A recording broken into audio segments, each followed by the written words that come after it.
We have participated in all of the editions because it has been for us a very good platform for our sales, to show our customers our products, the quality, the level of detail that we put into every single one of the products. Primeramente es agradecer al gobierno chino que abrió un camino, ¿no?, para que nuestros mercados puedan ir ahí. Entonces, cuando ya hay mucha cantidad de pedidos, y ya ahí nos juntamos todo para hacer y cumplir con todos esos que vienen pedidos. Es la oportunidad de aprovechar también para nosotros, ¿no?, con nuestros trabajos, así también es ganancia.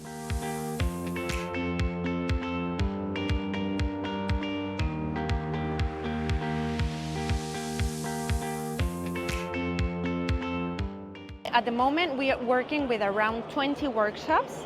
Each workshop, it's a family of artisans. It has helped them develop a very good economy within the past years.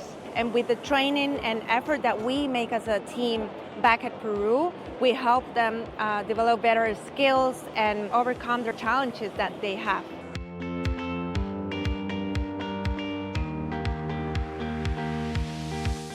For us as a small company, it's going to be so good. We're not only going to spend less money on freight costs, and also this is going to help us develop more work for our artisans.